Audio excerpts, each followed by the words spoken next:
Next है हमारी exercise 11B। तो यहाँ पे हम एंगल से रिलेटेड क्वेश्चंस करने वाले हैं। तो सबसे पहले हम यहाँ पे एंगल्स के जो टाइप्स हैं उनको डिस्कस कर लेते हैं। तो बात करते हैं जीरो एंगल की। तो जीरो एंगल क्या होता है? जिस एंगल का मेजरमेंट रहे 0 डिग्री उसको हम कहते हैं जीरो एंगल। तो जीरो एंगल बनता कब कब है? देखिए, जब भी कोई चीज क्लोज रहेगी ना तो उसमें जीरो एंगल बनेगा। जैसे सीजर की बात करें तो एक क्लोज सीजर है, उसमें जीरो एंगल रहेगा। बुक की बात करें, क्लोज बुक है, उसमें जीरो एंगल रहेगा। और कंपास की बात करें तो कंपास अगर क्लोज है तो उसमें जीरो एंगल रहेगा। ये कुछ इस तरह से बनता है। ऐसे समझ सकते हैं कि एक एरो के ऊपर दूसरी एरो लगी हुई है, तो इसमें देखिए कोई भी गैप नहीं है, ठीक है ना, दोनों एरोज के बीच में। तो इसलिए ये रहेगा जीरो एंगल। बात करते हैं अगले एंगल की। ये है हमारा राइट एंगल। तो राइट एंगल क्या है? जिस एंगल का मेजरमेंट रहे 90 डिग्री का उसको हम कहते हैं राइट एंगल। ये कुछ इस तरह का होता है कि इसमें जो आपकी रेज हैं वो परपेंडिकुलर होते हैं एक दूसरे के, ठीक है। अगर रेज परपेंडिकुलर हो तो रहेगा 90 degree angle. Straight angle 180 degree की मेजरमेंट के एंगल को कहेंगे स्ट्रेट एंगल। ये कब बनता है? जब दो रेज अपोजिट हो, अपोजिट डायरेक्शन में हो, उनको हम कहते हैं, इसमें रहेंगी वो स्ट्रेट एंगल में रहेंगी, ठीक है। तो ये कुछ इस तरह से बनता है आपका कंप्लीट एंगल। ये मेजरमेंट होता है 360 डिग्री का, ठीक है। तो ये कब बनता है? देखिए, एक पॉइंट के अराउंड जब हम वन कंप्लीट रोटेशन करते हैं तो ये हमारा कंप्लीट एंगल होता है। तो इसको हम कुछ इस तरह से ले सकते हैं। अब बात करते हैं एक्यूट एंगल की। तो एक्यूट एंगल क्या होता है? जब किसी एंगल का मेजरमेंट रहे बिटवीन 0 डिग्री एंड 90 डिग्री, ठीक है। अगर वो एंगल 0 डिग्री और 90 डिग्री के बीच में हो तो कहते हैं एक्यूट एंगल, ठीक है। ये आप कुछ इस तरह से ले सकते हैं। जैसे मैं यहां पे इधर ले रहा हूं इसको, ठीक है। तो 0 और 90 के बीच में होना चाहिए। तो ये तो आपका 90 है परपेंडिकुलर, तो इनके मिडिल में हो। ये आपका यहां भी हो सकता है ऐसे, ठीक है। ये आपका ऐसे हो गया और ये आपका ऐसे भी हो सकता है। तो 90 से कम होना चाहिए और 0 से बड़ा होना चाहिए। अब बात करते हैं ऑब्ट्यूज की। तो ऑब्ट्यूज कब रहेगा?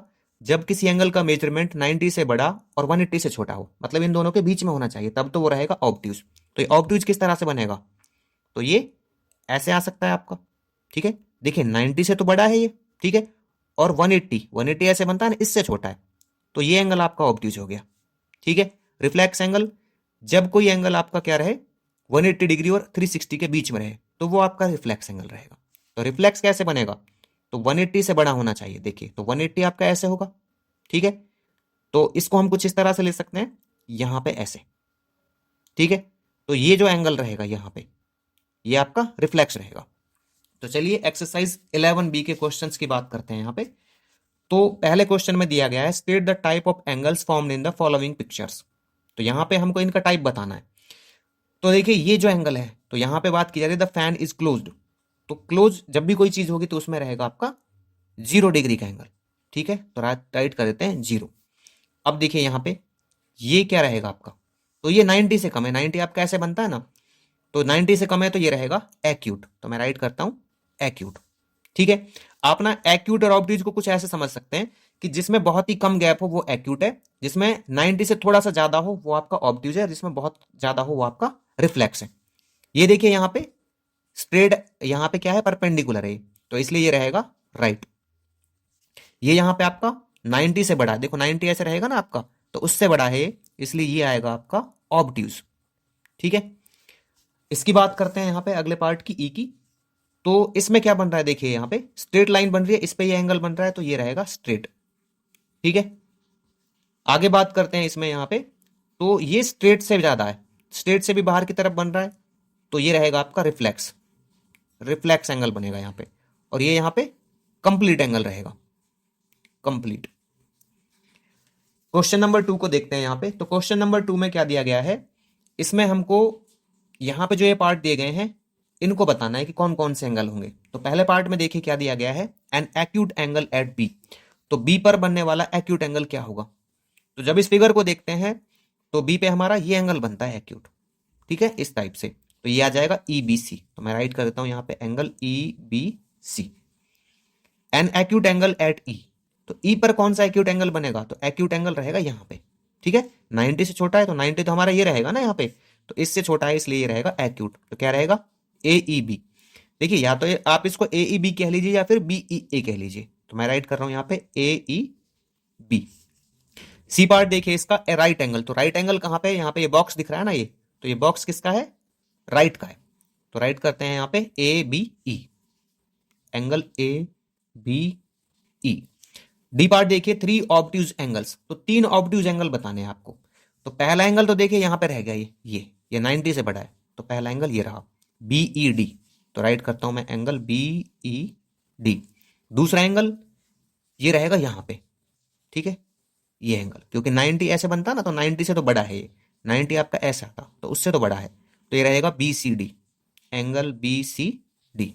तीसरा एंगल कहां पे बन सकता है आपका, ये बन सकता है यहाँ पे, देखो अगर मैं बी से निकालता यहाँ पे सीधा इस लाइन के अकॉर्डिंग, इस पे परपेंडिकुलर डालता है ऐसे, तो ये 90 डिग्री का, तो ये इससे ग्रेटर हो गया, तो यहां से और यहां तक ये पूरा ए बी सी, ये आपका क्या रह जाएगा, ऑब्ट्यूज एंगल रहेगा, A B C. E part की बात करते हैं, स्ट्रेट एंगल, तो स्ट्रेट एंगल कहां पे बन रहा है, देखो ई पे बन रहा है ये पूरा, तो ये रहेगा angle A E D, angle A E D. Question number 3 देखिए यहाँ पे, classify the angles whose magnitudes are given below, तो इनको क्लासीफाई करना है। 122 डिग्री, तो 122 डिग्री है ना जो आपका, ये रहेगा ऑब्ट्यूज, ठीक है, 90 से बड़ा 180 से छोटा, तो राइट करते हैं ऑब्ट्यूज। सेकंड 17 डिग्री, ये रहेगा एक्यूट। 182 डिग्री, तो ये 180 और 360 के बीच में, तो ये रहेगा रिफ्लेक्स, ठीक है। 0 डिग्री, तो ये आपका जीरो एंगल। 83, तो 0 और 90 के बीच में, तो ये रहेगा आपका एक्यूट। 180 डिग्री, तो ये रहेगा आपका स्ट्रेट, ठीक है। 89.9, तो 90 और 0 के बीच में है ये, तो ये आपका एक्यूट। 257 डिग्री, तो ये 180 से बड़ा है और 360 से छोटा है, तो इसलिए ये रहेगा रिफ्लेक्स। 90 डिग्री, ये रहेगा आपका राइट। 179.99, तो 180 से छोटा है और 90 से बड़ा है, तो क्या रहेगा, ये रहेगा ऑब्ट्यूज, ठीक है। 90.5 डिग्री, तो 90 से बड़ा है और 180 से छोटा है, इसलिए ये भी रहेगा आपका ऑब्ट्यूज। 360 डिग्री, तो ये रहेगा आपका कंप्लीट एंगल। क्वेश्चन नंबर 4 की बात करते हैं, state the kind of angle in each case found between the following direction, तो यहां पे हमको क्या बताना है, इसका काइंड बताना है कि इनके बीच में आपका जो एंगल है वो कैसा रहेगा, मतलब यहाँ पे ये स्ट्रेट रहेगा, एक्यूट रहेगा, ऑब्ट्यूज रहेगा, रिफ्लेक्स रहेगा, कंप्लीट रहेगा, या फिर जीरो रहेगा, ठीक है। तो इधर देखिए यहाँ पे ईस्ट एंड वेस्ट की बात कर रहा है ये, ईस्ट एंड वेस्ट, तो ये ईस्ट है आपका, ठीक है, और ये आपका कहां पे वेस्ट है, तो कौन सा एंगल बन गया यहाँ पे, स्ट्रेट लाइन है ये, अपोजिट रेज है, तो बन गया आपका स्ट्रेट एंगल, तो राइट कर देंगे यहाँ पे स्ट्रेट एंगल, ठीक है। सेकंड है ईस्ट एंड नॉर्थ, तो ईस्ट और नॉर्थ के बीच में, ईस्ट कहां है भाई, ईस्ट है आपका ये, और नॉर्थ कहां पे ये, तो ये दोनों रेज जो हैं ये कैसी है, परपेंडिकुलर है, तो यहां पे बन गया 90 डिग्री का एंगल, जिसको हम कहेंगे राइट एंगल, ठीक है। क्या रहेगा ये, right angle. North and north east, तो नॉर्थ एंड नॉर्थ ईस्ट के बीच में, यहां पे और यहां पे, ठीक है, तो ये कैसा एंगल बनेगा, ये तो नॉर्थ है और ये नॉर्थ ईस्ट, तो ये रहेगा आपका, देखिए 90 से छोटा है ना ये, तो ये रहेगा एक्यूट, तो राइट करेंगे यहां पे एक्यूट। फोर्थ पार्ट इसका नॉर्थ एंड साउथ ईस्ट, तो नॉर्थ और साउथ ईस्ट के बीच में, तो ये नॉर्थ और साउथ ईस्ट का है आपका, ये रहा, ठीक है। तो ये जो एंगल है ये किस तरह का है, ये आपका 90 से बड़ा है, ठीक है। अगर मैं ऐसे देखता हूं इसको, तो ये आपका यहां से यहां तक 90, तो इससे आपका बड़ा एंगल है, तो इसलिए ये रहेगा ऑब्ट्यूज, तो राइट करते हैं यहां पे ऑब्ट्यूज एंगल। क्वेश्चन नंबर 5 देखते हैं, तो यहां पे हमको रिफ्लेक्स एंगल का साइज फाइंड आउट करना है क्लॉक के हैंड्स के बीच में, 3 o'clock, 5 o'clock और 8 o'clock पर। तो देखिए इनको ना हम 1 by 1 करेंगे, यहाँ पे पहले 3 o'clock का निकालेंगे, फिर 5 o'clock और फिर 8 o'clock के लिए, ठीक है। तो जब 3 बजेंगे ना, तो आपका जो आवर हैंड है वो तो 3 पे होगा, और मिनट और सेकंड होंगे आपके कहां पे, 12 पे। तो कुछ इस तरह का यहाँ पे फिगर बनेगा इसका। तो रिफ्लेक्स एंगल कहां पे होगा, देखिए ये तो आपका राइट एंगल होगा, तो इसके पीछे की तरफ आपका क्या होगा, ये होगा रिफ्लेक्स एंगल। वैसे तो हम इसको यहाँ पे ऐसे ही निकाल सकते हैं, बट जब हम और के लिए लेंगे ना 5 o'clock और 8 o'clock के लिए, तो ये सीधा सीधा नहीं निकलेगा। तो इसके लिए हमको यहाँ पे क्या करना होगा, पहले जो रिफ्लेक्स एंगल में आवर्स हैं उनका फ्रैक्शन बनाना पड़ेगा, फिर उसको मल्टीप्लाई करना पड़ेगा 360 डिग्री से। तो रिफ्लेक्स एंगल में जो आवर्स हैं पहले उनको देखते हैं कितने हैं। देखिए यहां से यहां तक तो आपके 3 है, तो बाकी कितने बचे, 9, ठीक है, 9 घंटे हो गए। इसको ऐसे गिन लेते हैं यहाँ पे, तो यहां से यहां तक 1 2 3 4 5 6 7 8 9। ठीक है, तो फ्रैक्शन बनाते हैं इसका। तो देखिए क्या हो जाएगा यहाँ पे, 3 o'clock के लिए बात कर रहा हूं मैं यहाँ पे। तो ये 9/12। तो 12 क्यों किया, क्योंकि जो 1 आपका कंप्लीट रिवॉल्यूशन होगा ना, ऐसे यहां से यहां पूरा जाएगा, ये 12 से शुरू होगा और 12 पे वापस आएगा, तो इसमें आएगा आपका 12 आवर्स टोटल। ठीक है, एंड मल्टीप्लाई कर देंगे इसको 360 डिग्री से। तो 12 3 जा 36, यहाँ पे 0 एंड 30 × 9 ये आएगा 270 डिग्री। तो 3 o'clock पे जो आपका रिफ्लेक्स एंगल होगा वो होगा 270 डिग्री। ठीक है, अभी बात करते हैं किसकी, 5 o'clock की। तो 5 o'clock पे क्या रहेगा, देखिए ये रहेगा यहाँ पे 5 o'clock पे कुछ इस तरह से। ठीक है, मैं इसको इरेज कर लेता हूं यहां से। 5 o'clock पे इसको 3 को हटा देता हूं, तो ये आपका रिफ्लेक्स एंगल रहेगा यहाँ पे। ठीक है, तो इसमें कितने आवर्स रहेंगे उनका फ्रैक्शन ले लेते हैं पहले। तो देखिए यहां से यहां तक आपके कितने रहे, 5, तो ये पीछे के कितने बचे, 7। तो मैं राइट कर लेता हूं यहाँ पे 7/12 एंड मल्टीप्लाई 360 डिग्री। तो ये 12 3 जा 36 एंड 30 × 7 ये रह जाएगा 210 डिग्री। तो 5 o'clock पे आपका एंगल रहेगा रिफ्लेक्स एंगल 210 डिग्री। अभी बात करते हैं यहाँ पे हम किसकी, 8 o'clock की। तो ये इरेज कर लेता हूं मैं यहाँ से 8 o'clock पे। तो 8 o'clock आवर हैंड आपका यहाँ पे रहेगा और मिनट और सेकंड हैंड रहेंगे आपके यहाँ पे। तो रिफ्लेक्स एंगल कहाँ बनेगा, यहाँ पे बनेगा। ठीक है, तो इसमें कितने एंगल रहेंगे आपके, तो यहां से यहां तक 8 घंटे। तो राइट करते हैं यहाँ पे 8/12, फ्रैक्शन बनाते हैं आवर्स का एंड मल्टीप्लाई करते हैं 360 डिग्री से। तो 12 3 जा 36 एंड 30 × 8 ये रह जाएगा 240 डिग्री। अभी बात करते हैं इसके क्वेश्चन नंबर 6 की। तो देखिए यहाँ पे हमको क्या करना है, ट्रू और फॉल्स राइट करना है जो ये गिवन स्टेटमेंट दी गई है इनके लिए। तो पहले पार्ट में बोला गया है अगर दो एंगल्स एक्यूट हैं तो उनका जो मेजरमेंट है वो होना चाहिए इक्वल। ठीक है, तो ये कोई जरूरी नहीं है, आपका एक एंगल हो सकता है 5 डिग्री का, ये भी एक्यूट है, और आपका दूसरा एंगल हो सकता है 70 डिग्री का, तो ये भी आपका एक्यूट है, लेकिन दोनों की मेजरमेंट जो है वो इक्वल नहीं है, तो इसलिए ये आएगा फॉल्स स्टेटमेंट है। पार्ट 2 में देखिए यहाँ पे क्या बोला गया है, if an angle measures 45 degree it is acute. अगर किसी एंगल का मेजरमेंट 45 डिग्री हो तो वह एक्यूट है, बिल्कुल ठीक है, ये ट्रू आएगा। थर्ड पार्ट में बोला गया है कि अगर एक एंगल एक्यूट है और दूसरा ऑब्ट्यूज है, ठीक है, तो जो मेजर रहेगा ना सेकंड एंगल का वो लार्जर रहेगा फर्स्ट से। ठीक है, तो बिल्कुल ठीक है ये।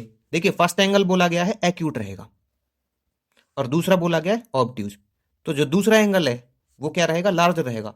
देखिए एक्यूट एंगल आपके 90 डिग्री से छोटे होंगे, ठीक है, लेस देन 90 होंगे, और ये आपके 90 से बड़े होंगे। तो हर कंडीशन में आपका जो ऑब्ट्यूज है वो क्या होगा, लार्जर होगा। तो ये आपका क्या है, राइट है। चौथा पार्ट देखते हैं, यहां पे बोला गया है कि अगर एक एंगल का मेजर जो है वो 2 गुना है एक एक्यूट एंगल से, तो ये क्या होना चाहिए, ऑब्ट्यूज होना चाहिए। ठीक है ना, मतलब ये ऑब्ट्यूज होगा ही होगा, ये इसने ये बोला है यहाँ पे। अगर एक एंगल क्या है ट्वाइस कर देते हैं एक एक्यूट एंगल का, तो वो ऑब्ट्यूज ही होगा, इसने ये बोला है यहाँ पे। ऐसा नहीं है, मान लीजिए मैं 10 डिग्री लेता हूँ एक एंगल, तो ये एक्यूट है, तो इसका जो डबल है वो क्या होगा, 20 डिग्री। तो ये यहाँ पे एक्यूट ही है, ना कि ऑब्ट्यूज। ठीक है, हो सकता है कुछ कंडीशन में आ जाए, लेकिन हर कंडीशन में नहीं आएगा, तो इसलिए आएगा फॉल्स में। पांचवा पार्ट देखते हैं इसका। बोला गया है कि जो यहाँ पे एंगल बनेगा नॉर्थ और साउथ डायरेक्शन के बीच में वो राइट एंगल बनेगा। तो ये डायरेक्शन देख लेते हैं हम यहाँ पे, देखिए नॉर्थ और साउथ के बीच में। तो नॉर्थ और साउथ के बीच में आपका कैसा है, यहाँ पे पूरा एक स्ट्रेट लाइन है, तो ये बनेगा आपका स्ट्रेट एंगल। तो ये भी आपका फॉल्स में आएगा, राइट एंगल नहीं बनेगा। क्वेश्चन नंबर 7 देखते हैं इसका। बोला गया है कि जो यहाँ पे ये हैंड्स दिए गए क्लॉक के, तो इसमें किस तरह का एंगल बन रहा है। तो देखिए यहाँ पे जो एंगल दिखा रखा है ये रिफ्लेक्स है, क्योंकि ये आपका सीधा एक स्ट्रेट एंगल बन रहा है, इससे भी ज्यादा एंगल है ये, तो इसलिए ये रहेगा रिफ्लेक्स। ऑप्शन डी करेक्ट होगा इसका। इसका देखते हैं क्वेश्चन नंबर 8। तो देखिए क्वेश्चन नंबर 8 में क्या बोला गया है,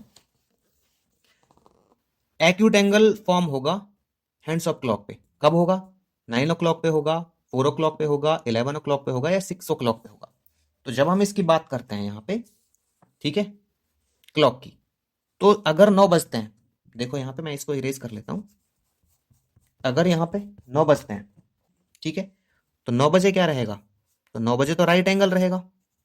पूछा क्या गया, एक्यूट। 4 o'clock पे देख लेते हैं, तो 4 ओ क्लॉक पे आपका क्या रहेगा, यहाँ पे 4 ओ क्लॉक पे रहेगा ऑब्ट्यूज, ठीक है ना, क्योंकि यहाँ पे ये 90 डिग्री से ज्यादा है।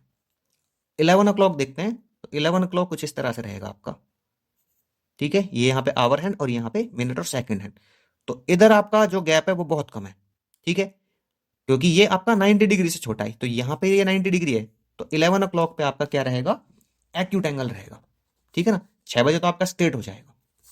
9 देखिए, इस फिगर में जो एंगल ए है वो कितना रहेगा, देखिए ये आपका कंप्लीट एंगल है, ठीक है ना, एक पॉइंट के अराउंड, और ये आपका जो रिफ्लेक्स है ये दिया गया 270, तो 360 में से माइनस कर दीजिए कितने को, 270 को, तो ये आ जाएगा 0, 16 में से 7 गए तो 9, तो ये रहेगा 90 डिग्री, मीन्स राइट एंगल, तो ऑप्शन ए करेक्ट होगा।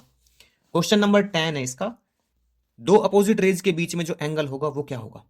तो दो अपोजिट रेज किस तरह से होती हैं, ये एक पॉइंट है, यहां से एक रे निकली और इधर से एक अपोजिट डायरेक्शन में गई रे, ठीक है, तो यहां पे स्ट्रेट लाइन बनी है, तो रहेगा स्ट्रेट एंगल, डी करेक्ट होगा इसका ऑप्शन।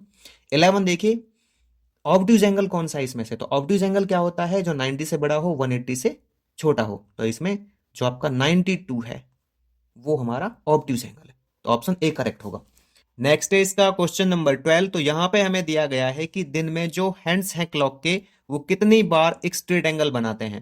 तो देखिए हमको पता है कि एक दिन में टोटल जो आवर्स होते हैं वो होते हैं 24, तो जितने आवर्स होते हैं उतने ही टाइम्स यहाँ पे बनेगा एक स्ट्रेट एंगल, ठीक है, तो मैं यहाँ पे राइट कर लेता हूं, एक दिन में आवर्स कितने होते हैं, 24 आवर्स होते हैं, तो 24 आवर्स हैं, इसका मतलब बनेगा 24 टाइम्स हमारा स्ट्रेट एंगल। ये किस तरह से बनेगा, देखिए ये मान लीजिए आपका क्लॉक है, तो इस क्लॉक पे दिन की शुरुआत मान लीजिए कितने से, 6 बजे से, तो 6 बजे यहां पे आवर हैंड होगा और यहां पे मिनट और सेकंड हैंड होंगे, तो ये एक स्ट्रेट एंगल बन गया, सीधी लाइन का मतलब है यहां पे स्ट्रेट एंगल बनना। फिर 7:05 पे एक स्ट्रेट एंगल बनेगा, 8:10 पे, ठीक है ना, यहाँ पे आवर हैंड और यहाँ पे आपके मिनट और सेकंड हैंड, 8:10 पे एक स्ट्रेट एंगल बनेगा, फिर 9:15 पे एक स्ट्रेट एंगल बनेगा। इनको ना मैंने सीधा सीधा लिखा हुआ है, लेकिन अगर 9:15 होंगे ना तो आवर हैंड कहीं आपका यहाँ पे रहेगा और ये इधर रहेगा, बट मैंने समझाने के लिए इनको सीधा सीधा राइट कर लिया जिससे कि इजीली ये समझ में आए, ठीक है। 10:20 पे आपके जो वो है हैंड्स, ठीक है ना, क्लॉक के, वो स्ट्रेट एंगल बनाएंगे 11:25 पे, ठीक है, और 12:30 पे, 1:35 पे, 2:40 पे, 3:45 पे, 4:50 पे और 5:55 पे स्ट्रेट एंगल बनाएंगे, ठीक है। अब देखिए जब टोटल इनको काउंट करते हैं, ये यहाँ पे 6, तो शाम को 6 बजेगा, ठीक है, सुबह 6 बजे तो शाम के 6 बजे, 12 घंटे कंप्लीट हुए। तो इसमें कितने आवर्स आ रहे हैं टोटल, देखो यहां से 1 2 3 4 5 6 7 8 9 10 11 और 12, 12 घंटे, ठीक है। सेम यहाँ पे ये तो पहले 12 घंटे हो गए, फिर दूसरे 12 घंटे होंगे, ठीक है, तो 12 और 12 24 टाइम्स हो जाएगा ये। तो जो यहाँ पे हैंड्स हैं क्लॉक के, वो एक दिन में कितना बार स्ट्रेट एंगल बनाएंगे, 24 टाइम्स स्ट्रेट एंगल बनाएंगे।